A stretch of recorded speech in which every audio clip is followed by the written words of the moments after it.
fala sobre o quê? Esse é um livro que eu escrevi... Porque, a princípio, ceticismo e fé são coisas paradoxais, né? Exatamente. Esse título, até, na verdade, ele surgiu... que eu tive algumas entrevistas no programa do Jô. Eu vi. E a terceira entrevista que eu tive lá, foram 3 entrevistas. Na terceira, eu lembro que eu falei com ele que a fé era racional. Aí ele falou, essa foi a maior antifrase que eu já ouvi aqui no programa. Total, né? E eu falei com ele, olha, é porque se a fé não for racional, não é fé, é fideísmo, ou crendice. Ou seja, o Machado de Assis falava de um personagem de Rubião, Quincas Borba tinha o Rubião, que era um personagem que ele dizia o seguinte, Rubião era mais crédulo do que crente. Então, às vezes, é uma diferença do que crente. Qual é a diferença? O crente, apesar do jargão popular pensar diferente, o crente é aquele que acredita porque ele tem evidências para crer daquele jeito. O crédulo é um ingênuo, é aquele que tem a fé por amor da fé. Ele acredita em qualquer coisa. Qualquer coisa... Você tá entendendo? Tá. Então eu aproveitei esse lance, e é um livro que eu já estava escrevendo. Esse livro é mais na área filosófica. Eu trato de questões, por exemplo, ali, se Deus existe e é todo amor e todo poderoso, por que criança morre de leucemia? Tem guerra. Exatamente. Pandemia. Então falo de muita coisa. Será que dá para acreditar em Deus e na Bíblia? É uma linguagem assim que eu falo bem da filosofia, que é uma das minhas áreas também. Falo um pouco da pós-modernidade. Numa linguagem mais descontraída, tem um capítulo que eu falo decifrando Homer Simpson. Que eu faço uma análise sociológica do cidadão de hoje.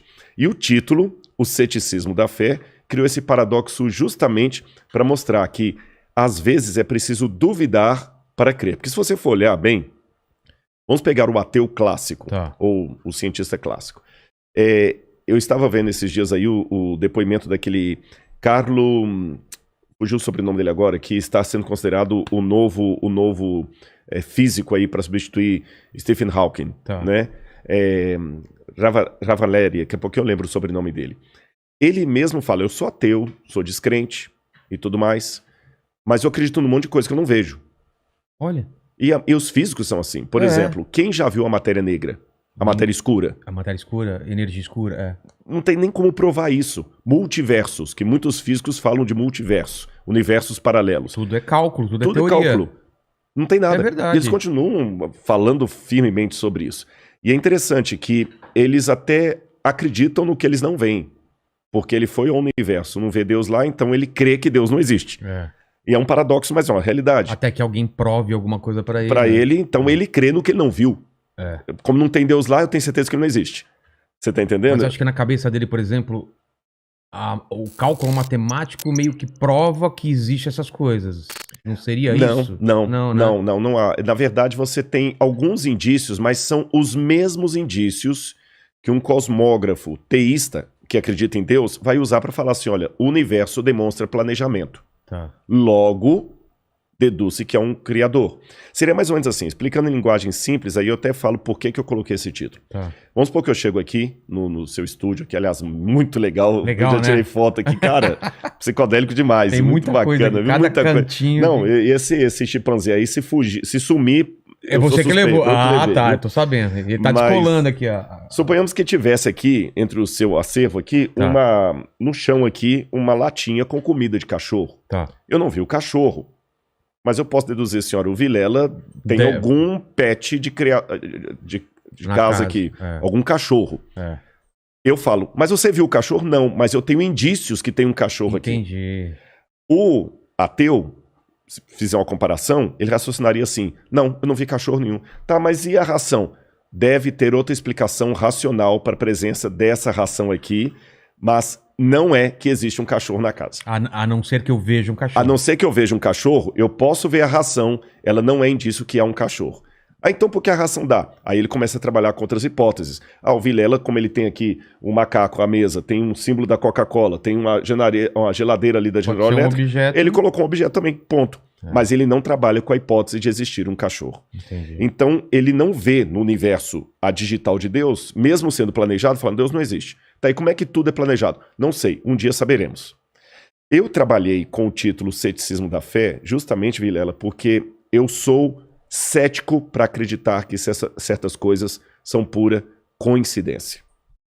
Tá certo? O universo é tão bem montado, os próprios físicos dizem isso, do nada, nada se faz. Então, se tudo começou um dia, o Big Bang, né? Lemaitre. E o que tinha antes? O que tinha antes? Agora, esse novo cosmólogo já está trabalhando assim, não, talvez antes do Big Bang houvesse um outro universo que nós somos gerados por ele, mas esse talvez é uma coisa especulativa, que eu nem posso chamar de filosófica. É especulativa total, porque não existe indício nenhum disso. Quando o Georges Lemaitre, que era padre, por incrível que pareça, desenvolveu a teoria do Big Bang, na época de Einstein, eram amigos de Einstein e tudo mais, o que eles disseram? Esse é o que é clássico sobre o Big Bang e que está mais próximo de ser comprovado. Tá. Em primeiro lugar, o universo teve um começo. Esse universo que nós acreditamos teve um começo.